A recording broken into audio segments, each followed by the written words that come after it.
Hello guys, welcome to my YouTube channel. हमारा आज का जो टॉपिक है वो है फर्मी डिराक डिस्ट्रीब्यूशन लॉ। हम लोगों ने बोथ-आइंस्टीन का डिस्ट्रीब्यूशन लॉ देख लिया था। आज हम लोग जो है फर्मी डिराक डिस्ट्रीब्यूशन लॉ देखेंगे। इसे स्टार्ट करने से पहले आप लोग जो है फर्मी डिराक स्टैटिक्स को थोड़ा सा रिवाइज कर लें।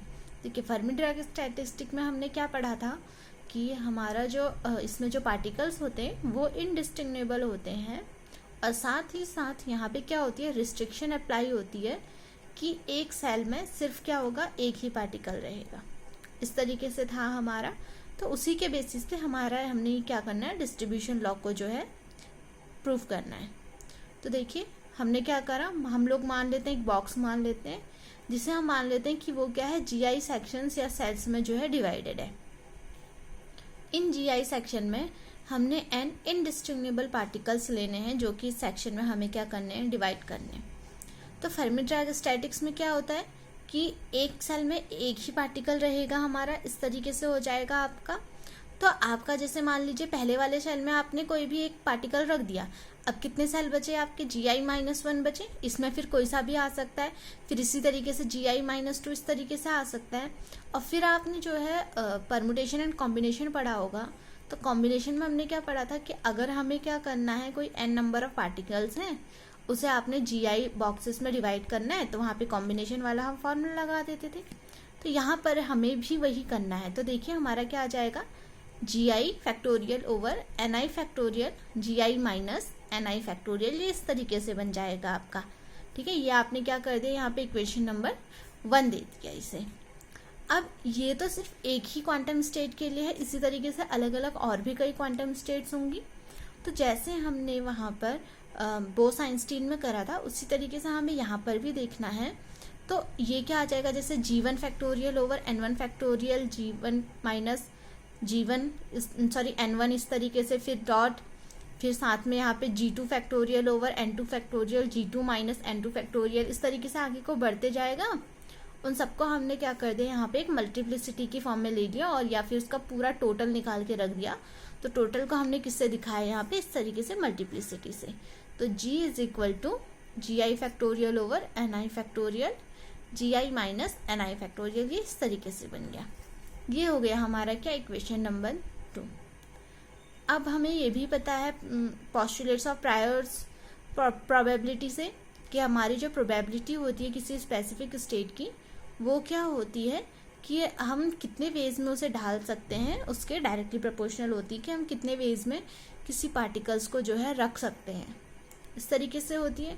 तो देखिए प्रोपोर्शनैलिटी है, तो यहाँ पे कुछ ना कुछ कांस्टेंट भी एक्स्ट्रा आएगा, तो यानी कि ओमेगा, हमारी probability is equal to constant into ये चीज़ इसी तरीके से आ गई।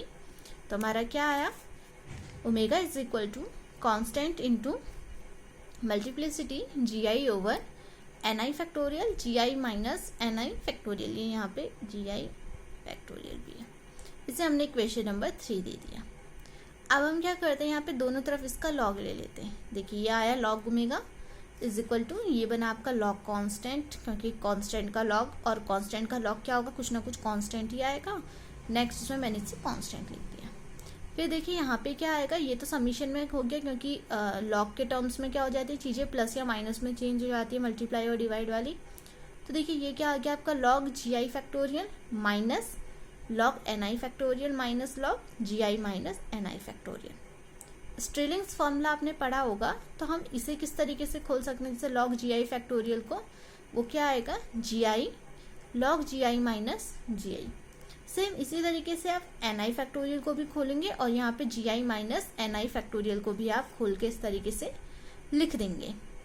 अब हमने क्या करना है आगे, देखिए यहाँ पर ये जो है आपका माइनस GI है, ये क्या है आपका, यहाँ पे माइनस माइनस प्लस हो गया, प्लस का NI है। इधर देखिए ये माइनस माइनस प्लस हो गया, तो प्लस का GI माइनस का GI cancel, minus minus plus था, यहाँ देखिए माइनस माइनस प्लस हो गया, प्लस और माइनस माइनस हो गया, तो ये वाला टर्म भी आपका क्या हो जाएगा, कैंसिल हो जाएगा। तो आपको सिर्फ ये वाला टर्म, ये वाला और ये वाला, ये 3 टर्म मिलेंगे। देखिए कुछ इस तरीके से, ये हमारा ये इस तरीके से आ गया। अब हम क्या करते हैं, यहाँ पर हमने क्या करा, ये माइनस इस तरीके से है, यहाँ पे माइनस GI माइनस NI, मैं इस माइनस को अगर अंदर भेज देती हूँ तो ni आगे आ जाएगा, gi पीछे चले जाएगा और ये प्लस में चेंज जाएगा, तो क्या आ जाएगा ni minus g i log gi minus ni, और बाकी आपने इसी तरीके से उतार रखा है। अब आप क्या कीजिए, डिफ्रेंशिएट कर दीजिए, और डिफ्रेंशिएट करते वक्त ये ध्यान रखिए कि जो gi है ये क्या है, कांस्टेंट है, इसे हम कांस्टेंट की तरह लेंगे। देखिए कांस्टेंट का डिफ्रेंशिएशन 0 हो गया। इस वाले का देखिए लॉग वाला टर्म ऐसी, इसका डिफ्रेंशिएट करोगे आप तो ये डेल ni आ गया। फिर क्या होगा आपका, ये वाला टर्म ऐसी, इसका करोगे तो 1 ओवर जी आई माइनस ni, और साथ में ni का करोगे तो माइनस डेल ni, प्लस ये तो 0 हो गया। ये वाला देखिए ये भी सेम ऐसी होगा, लॉग ni ऐसी, और ये ni का हो गया, माइनस तो आगे से चल ही रहा है, माइनस डेल ni हो गया। फिर इधर क्या होगा आपका, माइनस इसी तरीके से आगे से चल रहा है तो माइनस आएगा। लॉग ni का क्या हो गया, 1 ओवर ni, और ये ni इसी तरीके से है, और डेल ni। देखिए ni से ni cancel, minus del ni बचा। सेम ऐसी यहाँ पर माइनस अगर आप यहाँ भेज देंगे तो जी आई माइनस ni हो जाएगा, इससे ये कैंसिल हो जाएगा, और ये माइनस यहाँ वाले से ये वाला क्या हो जाएगा, कैंसिल हो जाएगा, क्योंकि प्लस का ni और माइनस का ni बन जाएगा। आपको सिर्फ ये वाले टर्म मिलेंगे। तो आपका क्या आया, लॉग जी आई minus ni del ni minus log ni del ni। मैं यहाँ से माइनस कॉमन ले लेती हूँ, तो क्या बनेगा, देखिए लॉग ये वाला जो है प्लस में चेंज हो जाएगा तो ये ऊपर आ जाएगा, और माइनस वाला लॉग में डिवाइड में जाता है तो ये क्या हो जाएगा, नीचे डिवाइड में चला जाएगा, और साथ में डेल ni आपका दोनों के साथ ही है, तो ये ऐसे आया। फिर हमने मैक्सिमम प्रोबेबिलिटी की कंडीशन पढ़ी थी, जिसमें आपका जो डेल होता है मैक्सिमम के केस में क्या होता है, 0 होता है। तो आपका डिफ्रेंशिएशन अगर ओमेगा का वो 0 होगा, उसका मतलब लॉग वाला डिफ्रेंशिएशन भी उसका 0 होगा, लॉग वाले टर्म का डिफ्रेंशिएशन भी 0 होना चाहिए। तो आपका यानी कि ये भी किसके इक्वल होना चाहिए, 0 के। तो ये माइनस है, ये तो 0 के इक्वल जाएगा, तो आप ये वाले टर्म को ही बोल सकते हैं सीधे कि ये 0 के इक्वल है। तो आपका क्या है, log ni upon g I minus ni del ni is equal to 0। यह आपने इक्वेशन नंबर 4 नाम दे दी। फिर हमें पता है कि हमारा क्या होता है, नंबर ऑफ जो सेल्स होते हैं या आपके नंबर ऑफ पार्टिकल्स होते हैं वो हमेशा पूरे उसमें क्या रहते हैं, कांस्टेंट रहते हैं, यानी कि आपका उनका डिफरेंशिएशन फिर यहाँ पे क्या होगा, 0 के इक्वल होगा।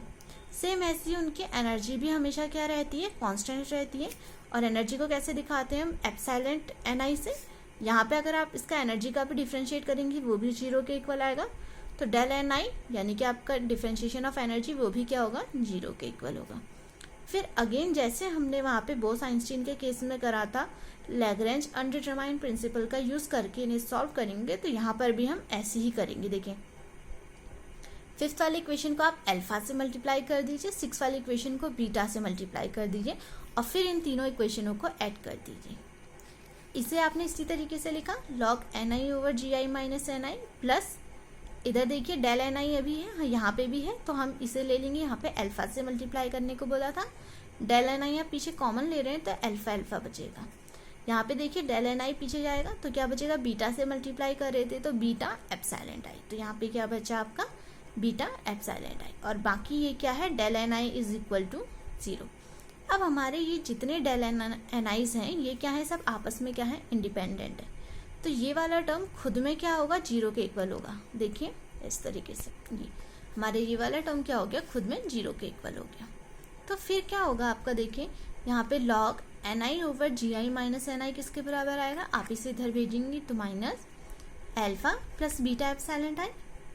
यहाँ पर ni ओवर जी आई माइनस ni की वैल्यू देखिए वो क्या निकल कर आएगी, e to the power minus alpha plus beta epsilon i। अब आप इसे ऊपर का नीचे कर दीजिए, तो रिवर्स कर देंगे तो क्या आएगा, जी आई माइनस ni ओवर ni, ये पावर माइनस में है, प्लस में चेंज हो जाएगी आपकी। फिर ni से ni कैंसिल, -1, ये -1 क्या करेगा, इधर जाएगा, +1 में चेंज हो जाएगा आपका। तो आपका क्या मिलेगा, G I over ni is equal to e to the power alpha plus beta epsilon i plus 1। फिर ni ओवर जी आई क्या हो जाएगा, 1 अपॉन दिस, ये आ रहा है आपका। यहाँ से ni की वैल्यू आपको क्या मिली, ni is equal to g i upon e to the power alpha plus beta epsilon i plus 1। यही क्या है, आपका मोस्ट प्रोबेबल डिस्ट्रीब्यूशन है, या डिस्ट्रीब्यूशन लॉ है, किसके लिए, जब आपके पार्टिकल्स को आप किसके अकॉर्डिंग डिस्ट्रीब्यूट करें, फर्मी-डिराक स्टैटिक्स के अकॉर्डिंग आप डिस्ट्रीब्यूट कर रहे हैं, तो जो डिस्ट्रीब्यूशन लॉ फॉलो होगा वो ये रहा आपका। तो गाइज ये था हमारा Fermi-Dirac distribution law. Next video में मिलती हूँ आपसे नेक्स्ट टॉपिक के संग, तब तक के लिए टेक केयर, गुड बाय।